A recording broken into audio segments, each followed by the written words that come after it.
बेरोजगारी के आलम में नौकरी मिले सबसे पहले, कैसे भी मिले, यही हमारी आकांक्षाएं रहती है। लेकिन अगर नौकरी की तुलना करनी हो तो हम सबसे पहले उत्साहित रहते हैं, क्योंकि छात्र जीवन घर पर बैठ के नौकरी की तुलना भी करता है साहब। इसलिए माननीय उच्च न्यायालय आरओ और माननीय सचिवालय के आरओ में क्या अंतर होता है, ये सवाल आपके मन में कई बार आता होगा। तो मैं इस पर प्रयास करता हूँ आपको बिल्कुल सत्य बात बताने की कि कौन इसमें अच्छा होता है।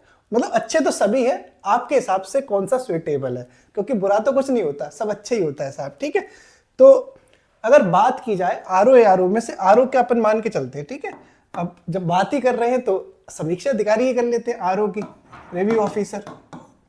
तो चाहे ऑनरेबल हाई कोर्ट का आरओ हो, चाहे ऑनरेबल सेक्रेटरीट का आरओ हो, यानी सचिवालय का आरओ हो, दोनों ही आरओ का जो ग्रेड पे होता है वो 4800 ग्रेड पे होता है। 4800 ग्रेड पे का मतलब ये हो गया कि दोनों की सैलरी सेम है, सैलरी में कोई दिक्कत नहीं है, दोनों की सैलरी एकदम बराबर है, चाहे माननीय सचिवालय का आरओ हो या माननीय उच्च न्यायालय का आरओ हो। बात अभी आरओ की कर रहे हैं, 4800 ग्रेड पे तो आरओ का है, एआरओ को तो 4600 ग्रेड पे है ना। तो सैलरी को लेके तो कोई टेंशन है ही नहीं, दोनों की बराबर है। अब अंतर किस चीज का है, तो कुछ अंतर आपको बेसिकली बता रहा हूं। जैसे पहला अंतर जो आता है वो आता है लीव का। जो माननीय सचिवालय का, देखो सचिवालय को हम यहाँ पे यूपीपीएससी लिख देते हैं, ठीक है, क्योंकि वो एग्जाम जो है कंडक्ट कराता है माननीय आयोग, और जो हाई कोर्ट वाला है उसको एससी लिख देते हैं, हाई कोर्ट शॉर्ट में, तब आपको पता चल जाएगा। ठीक है, जैसे जो यूपीपीएससी वाला आरओ है उसमें जो लीव होती है, छुट्टियां जो मिलती हैं यूपीपीएससी वाले आरओ को, यानी कि सचिवालय वाले आरओ को, उसमें सैटरडे और संडे दोनों दिन की छुट्टी आपको मिलेगी।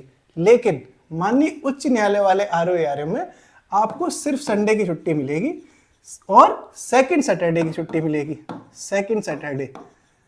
ठीक है, एक आपको ये अंतर देखने को मिल रहा है। बट इसमें एक नया नियम माननीय उच्च न्यायालय आरओ ने पिछले साल स्टार्ट कर दिया कि आप एक साल में छह सैटरडे लीव ले सकते हैं। एसएल का एक नया प्रावधान लेके आए माननीय उच्च न्यायालय में कि 6 शनिवार को आप एक साल में 6 शनिवार को भी अवकाश ले सकते हो। सेकंड सैटरडे तो मिल ही रहा है आपको, लेकिन इसके साथ में 6 शनिवार के अवकाश भी आप ले सकते हो। आपको अगर कोई काम है तो संडे का अवकाश तो है ही। ये आपको अंतर लग रहा होगा। अब आपको लग रहा होगा यार इसमें फायदा है कि सैटरडे संडे दोनों में है, यहाँ तो सिर्फ संडे है और 6 ही सैटरडे है। लेकिन इसका अभी यही नहीं, अभी और सुनिए। लेकिन इसकी एक दूसरा सिक्के का पहलू होता है, तो दूसरा सिक्के का पहलू भी है। माननीय उच्च न्यायालय में समर वैकेशन और विंटर वैकेशन दोनों होती हैं, जो सचिवालय वाले आरओ में नहीं होती। ठीक है, यानी हाईकोर्ट वाला जो आरओ होता है, माननीय उच्च न्यायालय का जो आरओ है, उसमें आपको समर वैकेशंस मिलेंगी।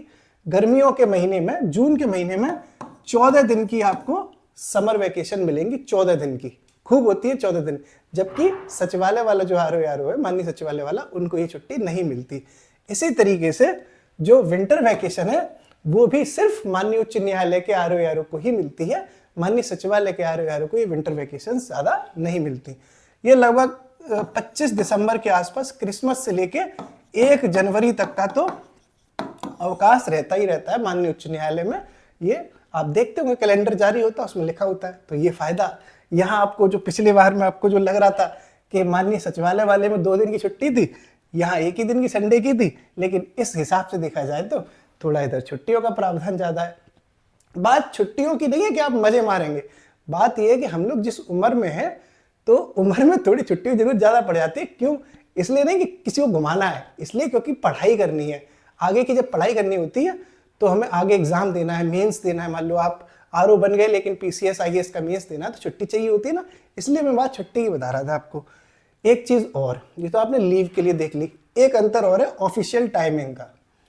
ऑफिशियल टाइमिंग, ऑफिशियल टाइमिंग, ठीक है। जो माननीय उच्च न्यायालय है, इसका जो ऑफिशियल टाइमिंग है ऑफिस की, वो है 9:30 AM टू 4:30 PM। ये ऑफिशियल टाइमिंग है ये, लेकिन ऑफिशियल है 5, सवा 5 इसमें बजते हैं। ये ऐसा नहीं है कि 4:30 बज गए तो साहब ऑफिस बंद हो गया। काम रहता है तो थोड़ा सा आधा पौन घंटा ऊपर हो जाए तो कोई ऐसा प्रलय नहीं आ जाती, ठीक है। तो लेकिन ये आधिकारिक रूप से ये समय है। लेकिन जो माननीय सचिवालय वाला RO है, माननीय सचिवालय वालों को हमने सेक्रेटरीट लिख दिया। इसमें जो ऑफिशियली टाइमिंग है वो मैं एग्जैक्टली मुझे नहीं पता, लेकिन मैंने ऐसा सुना है कई लोगों से, क्योंकि मैं माननीय सचिवालय में मैंने काम नहीं किया RO के तौर पर, तो मुझे पूरा आइडिया नहीं है। लेकिन मैंने YouTube से पता किया और अपने कुछ दोस्तों से भी फोन करके पूछा, तो उन्होंने मुझे यही बताया कि 9:30 AM टू इनका भी 6 PM है। इसमें थोड़ा सा माननीय सचिवालय में ऑफिशियल टाइमिंग 1 घंटे 1.5 घंटे ज्यादा, लेकिन सैटरडे संडे लीव भी तो मिल रही है, तो आपको ये ऑफिशियल टाइमिंग को भी बता दिया। ये मायने नहीं रखती, भले ये कहने के लिए 4:30 हो या 6 हो, काम थोड़ा सा रहता है तो समय इतना नहीं देखा जाता। कोई स्कूल की छुट्टी थोड़ी होगी भागो झोला लेके घर पे, भाई आप प्रशासनिक रूप से जिम्मेदार है ना, तो जिम्मेदारी ज्यादा जरूरी है। ठीक है, ये तो ऑफिशियल टाइमिंग का बता दिया। एक सबसे जो मेजर अंतर मुझे लगता है दोनों की जॉब प्रोफाइल में, वो है आपका पोस्टिंग प्लेस। ये सबसे मेजर चीज है, पोस्टिंग प्लेस।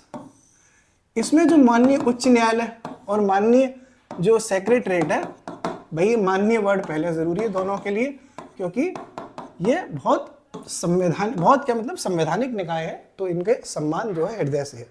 माननीय उच्च न्यायालय में जो और माननीय सेक्रेटरीट में पोस्टिंग का बहुत अंतर है। क्या अंतर है? ये अंतर है साहब कि हाईकोर्ट के जो RO होते हैं उन्हें 2 शहरों में रहने का मौका मिल सकता है। एक मिल सकता है आपको इलाहाबाद में और एक मिल सकता है आपको लखनऊ में। अब मान के चलो कि आप रहने वाले हो इलाहाबाद के और आपका RO में सिलेक्शन हो गया यहाँ, तो आप परमानेंट लखनऊ में ही रहेंगे। लेकिन इलाहाबाद में क्योंकि माननीय उच्च न्यायालय है, इसलिए इलाहाबाद वाले लोग इस वाले RO को प्रेफरेंस देते हैं, क्योंकि भाई उनके घर के पास है। ऐसे इलाहाबाद रहने का मौका अगर किसी को चाहिए तो माननीय उच्च न्यायालय उसके लिए थोड़ा सा बेहतर हो जाता है। फिर माननीय सेक्रेटरीट में आप कहीं के भी रहने वाले हो, आपको रहना लखनऊ में ही पड़ेगा, यानी अपने अपने हिसाब से ये चीज़ आप सेट कर सकते हो। एक और बहुत बड़ा मेजर अंतर है जो आपको सुन के थोड़ा सा हैरानी होगी, क्योंकि पावर को जिसको कहते हैं कि कौन ज़्यादा पावरफुल है, ये वर्ड बड़ा आजकल चलता है। तो हर इंसान अपने आप में पावरफुल होता है, अगर वो व्यक्तित्व के ऊपर निर्भर करती है सारी चीजें। कोई कमजोर नहीं है, न माननीय उच्च न्यायालय का RO कमजोर है, न माननीय सचिवालय का RO कमजोर है। पावर की तुलना अगर कोई करवा रहा है तो मुझे नहीं लगता कि वो सही बोलता है, क्योंकि सारा खेल व्यक्तित्व के ऊपर होता है। मैंने ऐसे कई लोग देखे जो बहुत बड़े अधिकारी हैं, लेकिन उनमें वो व्यक्तित्व नहीं है कि वो सामने वाले से उस ओहदे में बात कर सकें, वो कमजोर पड़ जाते हैं। ऐसे कई अधिकारी हैं कि किसी नेता का फोन आ गया तो कप जाते हैं, और ऐसे कई छोटे कर्मचारी हैं जो किसी नेता के फोन से नहीं डरते। तो सारा खेल पर्सनैलिटी का है।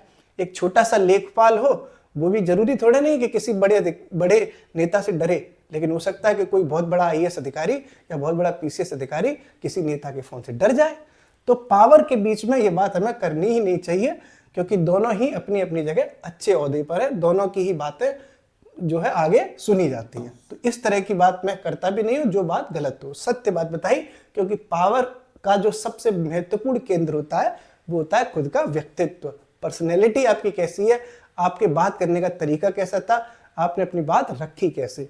इस छोटे से वीडियो से मैंने आपको छोटी छोटी मेजर बातें बताई, और भी आपको चीजें बताता रहूंगा। शुक्रिया।